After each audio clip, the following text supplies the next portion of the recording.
Marty Supreme Christmas Day. On Marty Supreme Christmas Day. Marty Supreme Christmas Day. Hey, Timothy, has anything interesting happened to you in your life the last couple months? Marty Supreme Christmas Day. Yet again, A24 have revolutionized the industry, taking what would have been a regular boring press tour and through a series of cultural movements have created an absolute genius marketing plan which has changed cinematic marketing forever. For years, marketing has remained the same. A few traditional trailers, controlled interviews, red carpets, maybe a few special events, and a snazzy premiere if we're lucky. But with Marty Supreme, A24 have yet again shaken it up. Christmas Day, Marty Supreme will hit theaters and it is going to be insane. As of recording this video, I have not yet seen the film, but you can check out what I thought in the link down below with my letterboxd. However, some of my close friends and of course media sources have already seen Marty Supreme and it is spewing compliments left, right and centre. It's projected to be huge, A24's biggest film of all time. With the film already being spoken about as one of the top films of 2025, it is now also being predicted to be the winner of Best Picture at next year's Oscars, going up against some of the top films of the year, such as Sinners and One Battle After Another.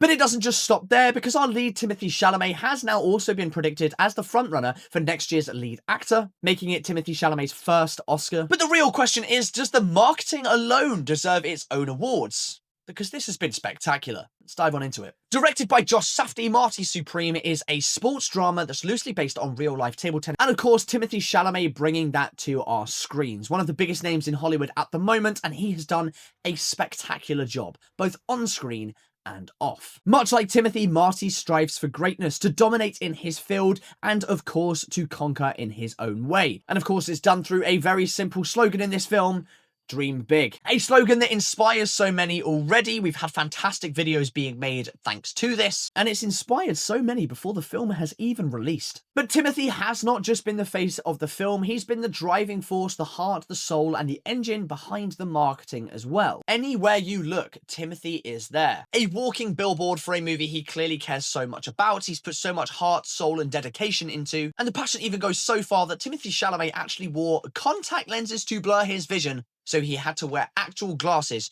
during the filming of this film. That is dedication. Timothy's dedication to this film has been absolutely incredible to see. His attitude to the marketing, and he said that it should be what every actor is doing. They shouldn't just come for the paycheck, perform on screen, and then disappear. They should make their mark in terms of the marketing world as well to help people see this film even more, ensuring everyone gets the beauty of cinema, and this film has done exactly that. It all started in mid-November with a Zoom call orchestrated by Timothee Chalamet, and it has gone viral. Timothee Chalamet appears amongst a group of marketing execs and things like that from around the Marty Supreme title. Timothy appears on screen alongside a team of marketing executives to fire off some of the most outrageous PR stunts that this film, or to be fair, the film industry has ever seen. This includes raining ping pong balls over cities, a Wheaties box with Timothee Chalamet / Marty Supreme's face on it, and painting national landmarks orange. The video was huge. Labelled as a marketing stunt gone wrong, a leaked experiment, but later uncovered as a genius ploy of marketing from Timothy and the team over at A24. The use of viral marketing has been absolutely spectacular. They have nailed and really brainstormed the fact that they don't want to do traditional marketing, they want to pivot to what marketing has now become online: word of mouth and virality, not ads. The video itself was absolutely huge, millions saw it, and of course it gave us our first main viral moment for the campaign of this tour. Of course it gave us SCHWEP. Timothy did, however, make some vital points, predominantly being the use of the colour orange, of course going off the success of Barbie, for example, the use of pink and how that was so significant in the time. Now, although some ideas, such as painting the Statue of Liberty or the Eiffel Tower bright orange, may not have happened, some of them actually did. The first and main one being a blimp. Taking marketing quite literally to brand new heights, Timothee Chalamet suggested the idea of using something like the Goodyear blimp to fly above cities, and he did exactly that because the marketing team managed to get themselves a hold of a giant orange Marty Supreme blimp. With the iconic stars on the side, the details of the film, and of course their main slogan, dream big. This flew above Los Angeles and other American cities, promoting the film for many days. Title, A24, stars, slogan. That's it. Nice and easy, very successful. The title, catchy. The stars, notable. Slogan, inspiring. And the distributor, well, associated with some of the greatest modern masterpieces. Then perhaps came the most ridiculous PR stunt of them all, the jackets. Marty Supreme and the team at A24 made something stunning. Film merch that was actually cool. Not some crappy printed t-shirt with just the random logo on it that, yeah, it could look cool. No, they made an actual full-on clothing drop with tracksuits, hoodies, t-shirts, but just general very, very attractive products. And it worked for many reasons, but arguably the most successful is, of course, the jackets. And they worked for so many different reasons. Number one, the style. They look amazing. They're great. Number two, the virality. It was an instant success, and if you got your hands on it, you've just become part of a viral moment. I experienced that myself. 3, the colours. Instantly recognisable, turning millions into walking billboards. And number 4, the rarity. They had limited drops around the world, different city, different colour, different marketing on the back. The English one, of course, was white, and on the back, it had England written on it. But before the jackets were set to release to the public, they were sent to individual celebrities to help promote alongside the film. They were then worn by some of the most powerful and influential people in their field. Those, much like Marty Supreme, who had achieved greatness in their field from simply dreaming big. Legends like Tom Brady, Michael Phelps, the Jenners, Justin Bieber, Kid Cudi, Charles Leclerc, and even Bill Nye, all posing with jackets but also younger versions of themselves with the caption, "Dream big." And that in itself, that slogan has already been a huge part of this marketing campaign, but partnering that up with the jackets, genius. The virality started taking off. People needed the jackets. A24 saw what they needed to do. LA, New York, Sao Paulo, London. 4 limited time pop-ups, 4 limited jackets. A couple more colorways, but still. I attended the London one. It was Bedlam. The police had to shut it down. The jackets were there though. Limited edition designs, colours, but very, very few for each location. They just became something huge. A24 had no longer just made a bit of marketing or a bit of film merch. They had made a brand new hype product. The jackets were everything to so many people. It all started with LA, the queues reaching in the hundreds, all full of desperate people trying to get their hands on a Marty Supreme jacket. The resale soared, sparking hype that attracted thousands. New York got even crazier, but London was by far the most insane of them all. It was unlike anything anyone could have ever imagined. Let me paint the picture for you. Timothy posted the location at 5:55 p.m. I was 200 meters away from the location. I went there. I was the first person there, along with 3 of my friends. After 10 minutes, there was 25 people. After half an hour, nearly 100. They stayed, I went home. I was not going to wait overnight for the jacket.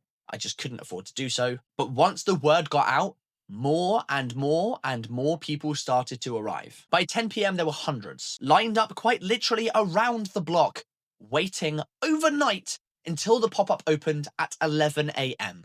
Over 12 hours of waiting. Some people waited for nearly 20 hours. It was chaos. In fact, here's one of my friends, Ben, to tell you a little bit more about what actually happened because he was there and got himself a Marty Supreme jacket. I survived the Marty Supreme pop-up shop. Casually strolling through London, scrolled on our Instagram and refreshed the story, and Timothee Chalamet had posted that the London pop-up was going to be on the street that we were standing in.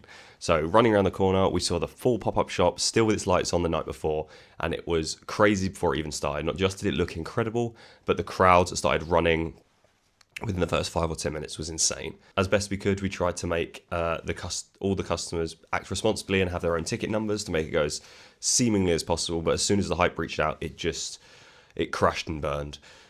We stayed up as late as we could. We bought our blankets, we bought our chairs, we brought everything we could before we were evacuated off the premises by security. We stood around the corner in the freezing cold all hours of the night. We made friends with everyone around there, which was truly like the best part of it. We made friends that I'm still friends with today. We witnessed so much throughout that evening. Police multiple times, multiple sketchy guys, multiple arguments, but the best thing that held us all together was being, wrapped up warm and just staying with the people that you trust that had been there from the beginning. As long as you stuck by your friends and the people that you were close with, at least you all got it or you all didn't get it. It was only ever going to go one of the 2 ways. Early hours in the morning between kind of 6 a.m, we knew that it was about to get even busier. The national rail trains were going to come in, which would bring all of the normal people that weren't going to camp out in London or weren't close to living in London. And we were completely correct. The crowd reached stupid numbers. It reached like 200-300 people before the sun had even risen, and we were just praying and hoping that our little number that we had achieved the night before was going to mean something when the time came. We were told by the security that the queuing system, like the official queuing system, wouldn't start until 8 a.m. The entrance to the shop wouldn't be until 11 a.m. So while we were hoping and praying that our numbers meant something, things started to get out of control. People started lying, people started pushing, and it started getting very aggressive and very, very difficult to even move around in or trust the person you're next to, because at the end of the day, everyone's out for themselves to try and get the jacket. Reaching 8 a.m, that's when havoc broke. The security on site were not prepared for the amount of aggression and hype around this jacket. And people were running, people were screaming, people were crying, people were pushing, people were shouting. Even one of the security guards started crying because he just couldn't handle it. And it wasn't a fun place to be within. A lot of people gave up for their own safety. People brought their kids that they just had to remove. It wasn't the right place to be, and it was the obvious people that were making it bad. You had your A24 and your film lovers, and the people that had seen Marty Supreme and absolutely loved it. And then you had the people there that were just there for a quick bit of cash, and they were willing to sacrifice anyone, including their own dignity, to get there. Fights broke out, barriers were pushed, police were called again, people were removed, it was just an absolute chaos mess. Around the 10 a.m. mark, the queues had got even bigger. People were assuming that the queues wouldn't have been that bad and joined far too late. So slowly making our way into that queue, we finally were standing outside of the Marty Supreme London pop-up shop with about 200 people before us. Things were looking slim. You couldn't see much stock out there. We were very unsure. There was rumours that LA and New York only had about 40 per size, so things were looking bleak. But upon making it in the shop, we also secured our Marty Supreme London exclusive jacket, which we're very happy to have. And it's sold out literally 2 or 3 people behind us, so we are very lucky to have managed to get it. Marty Supreme releases on Christmas Day, and it is a contender to being the best film of 2025. So if you get a chance to get this jacket, you have to give it a go, because it is a piece of history between the merchandising and advertising world and a film. And it couldn't be said better than that.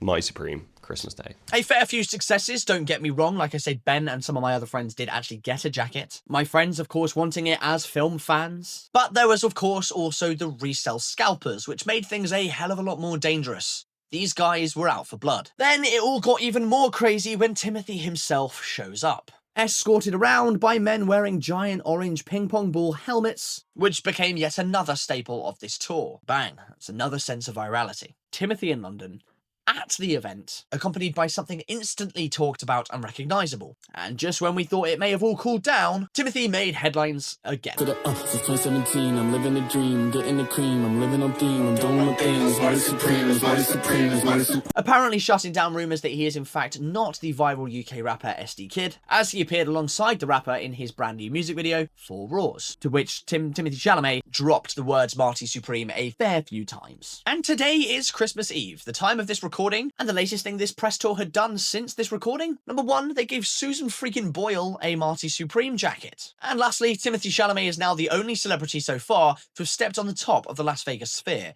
cementing himself to the top of it and painting it bright orange as the ping pong ball for Marty Supreme. Promotion left, right, and centre. Timothee and the head of creative for A24, Graham Retzik, have changed the marketing industry forever, especially in cinema. They took a niche sport, a individual and solo realistically budgeted film that no one would really have cared about, and they transformed it into a cultural moment, including millions. Marketing should move with the times, and for Marty Supreme, they engineered this perfectly. They engineered a perfect campaign by understanding how social media works, how the talk, the word of mouth of fans will spread, and by understanding virality, how attention is now focused online, and they use that as their driving point. By scripting viral moments and breaking the status quo by doing some of the most outrageous marketing stunts of all time and relying on that virality to carry the marketing without spending a stupid amount of money. They created a whole new culture,